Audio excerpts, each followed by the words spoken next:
Soumia, j'ai eu un autre invité il y a quelques semaines avant vous qui disait que pour être un bon manager, il fallait avoir confiance en soi et avoir l'estime de soi. Est-ce que vous êtes d'accord avec ça? Tout à fait d'accord. Oui. Donc vous avez confiance en vous, vous avez une estime de vous. Alors, moi, la confiance, c'est plus une conséquence. En fait, moi, je doute beaucoup et donc je me prépare beaucoup, je travaille beaucoup. Parce que acquérir la confiance, c'est pas inné.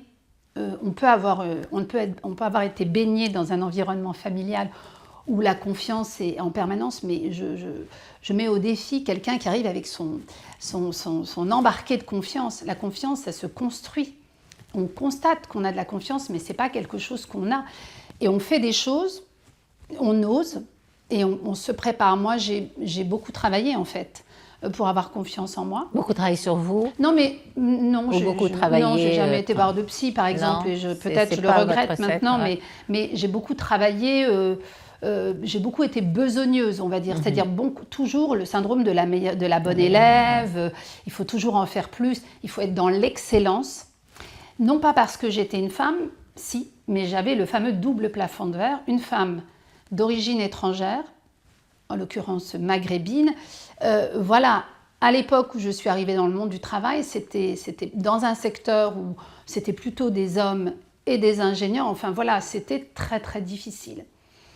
Et donc, je n'ai pas eu confiance en moi. Et c'est pour ça que j'ai dû me travestir. Travestir, oui. Vous employez un mot oui, fort. Je le dis, parce que d'ailleurs, je l'ai souvent dit. Et c'est pour ça qu'aujourd'hui, je ne veux plus qu'aucune femme ait besoin de cacher. C'est en vous retournant sur votre propre passé. Exactement, parce que quand j'ai créé ma boîte en 91, sous fond de guerre du Golfe et avec un environnement informatique, économique dans le monde de la tech où il n'y avait que des hommes, j'étais toujours habillée en noir, en costume gris, comme d'ailleurs aujourd'hui encore. J'ai longtemps refusé la couleur, donc après il y a des séquelles. Hein.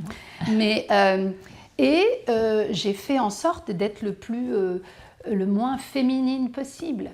Et ils ont parce que pour être crédible, non mais pour être crédible, il y avait un sujet de crédibilité. Vous êtes dirigeante dans les années 90 d'une boîte de la tech, vous allez répondre à un projet de, je ne sais pas, de data platform, de move to cloud. Aujourd'hui, je vais utiliser les mots d'aujourd'hui. Et vous avez en face de vous des directeurs informatiques. Encore aujourd'hui, il n'y a que 2 femmes directrices informatiques du CAC 40.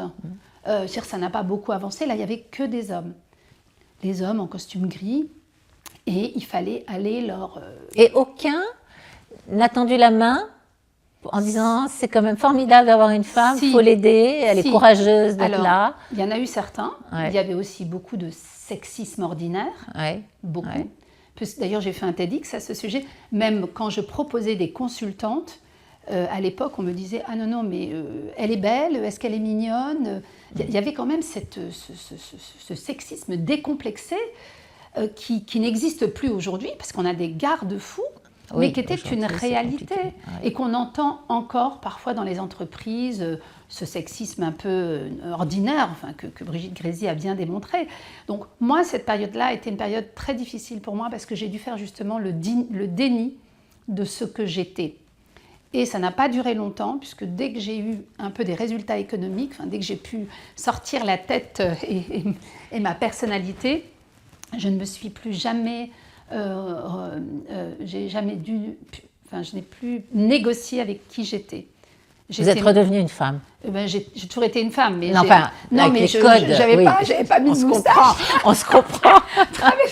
non, mais vous avez cessé de mettre le code vestimentaire masculin. Oui, mais il est resté malgré tout, parce qu'il y a des codes vestimentaires dans le business et dans la crédibilité. Non, mais vous êtes féminine, vous maquillez, vous avez les cheveux longs. Bien sûr, évidemment. Mais j'ai eu cette même démarche aussi, un peu d'appréhension quand j'ai rejoint le premier board, mon premier conseil d'administration, où il y a des codes.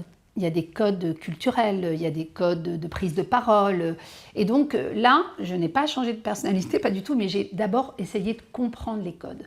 En fait, le vrai sujet, c'est la compréhension. On ne vous prépare pas à ça avant? Parce que je sais que vous êtes dans des conseils d'administration prestigieux. Non, mais ce qu'il faut, c'est d'abord, on peut casser les codes, on peut arriver et casser la porte, mais on peut aussi mettre un pied dans la porte, rester, comprendre ce qui se passe et faire bouger ce qui est à l'intérieur, mais plutôt avec une approche de main tendue. Je veux dire, moi, je ne suis pas pour retourner la table, parce que je pense que c'est compliqué, y compris pour les femmes aujourd'hui.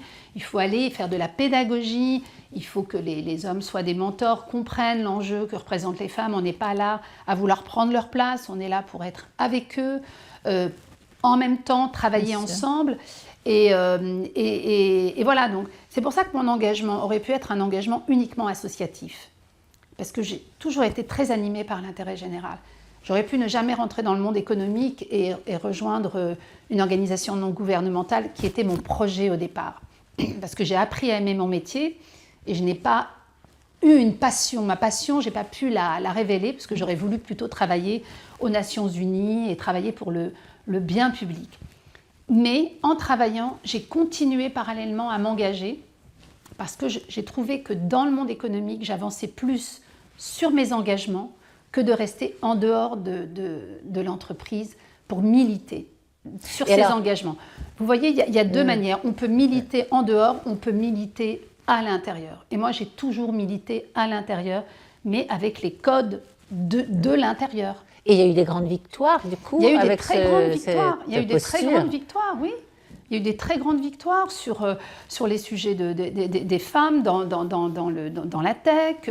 Aujourd'hui, à la Chambre de commerce, j'ai quand même dû proposer mon directeur général, quand je lui ai dit je vais faire un programme dédié aux femmes, il m'a dit mais Soumia, tu ne te rends pas compte, tu ne vas pas faire un programme genré pour l'entrepreneuriat, puisqu'on a un grand programme qui s'appelle 5 jours pour entreprendre, où les hommes et les femmes viennent. Et il m'a dit mais j'ai dit si, je vais faire un programme, et pas d'une semaine, d'1 an. Pour les femmes, uniquement pour les femmes. Ah, c'est formidable. Mais alors cette énergie, parce que vous parlez beaucoup d'énergie tout à l'heure, c'est ça qui vous aime. Où est-ce que vous allez la chercher? Parce qu'il y a bien des matins, vous êtes fatiguée avec ces journées de 22 heures, non? Dans le sommeil, justement. Dans le sommeil, j'adore récupération. Dormir. Ah oui, oui. Moi, si je perds un jour le sommeil, je perds mon énergie.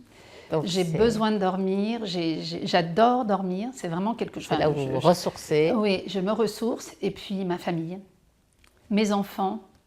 Ma petite fille maintenant et mes proches, ma sœur, ma mère. On va dire que c'est l'amour. C'est l'amour et c'est la famille, oui. Le socle. Le socle. On va faire, sur cette très belle parole, on va faire une nouvelle pause et se retrouver tout de suite après. À tout de suite, Soumia.